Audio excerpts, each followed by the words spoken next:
अपने धर्म के लिए। अर्थात धर्म के लिए भावना की आवश्यकता नहीं होती?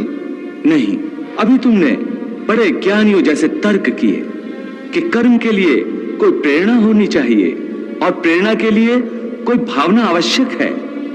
ये सारे तर्क मोह जनित हैं।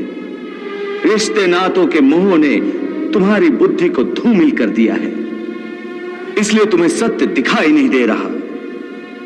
इसलिए इस समय तुम्हें धर्म स्पष्ट दिखाई नहीं देता। धर्म क्या है? धर्म की व्याख्या क्या है? इस बात का निर्णय कौन करता है? हे मधुसूदन, वो कौन है जो धर्म का विधान बनाते हैं? हे अर्जुन, हर प्राणी अपने धर्म का विधान मन को सन्यासी बनाओ और इस मोह के बंधनों को छोड़ो और इस बात पर ध्यान दो कि इस समय तुम्हारा कर्तव्य क्या है, तुम्हारा धर्म क्या है, और उसी के अनुसार कर्म करो। हे केशव, एक तरफ तुम सन्यास की बात करते हो, सन्यासी की भांति सब नाते रिश्तों के बंधन को तोड़ने को कह रहे हो, और दूसरी ओर मुझे कर्म करने को कह रहे हो। ये दोनों बातें विरोधी हैं।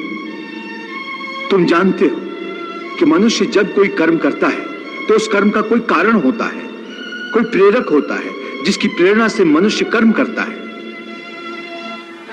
कोई भावना तो होती है जिस भावना की पूर्ति के लिए मनुष्य अच्छा बुरा कोई भी कर्म करता है।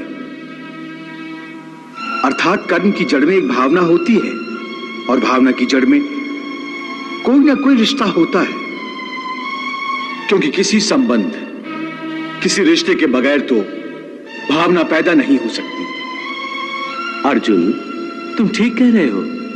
संबंधों और रिश्तों से ही भावनाओं का स्रोत फूटता है, परंतु भावनाओं की ये नदी जल्दी सूख जाती है।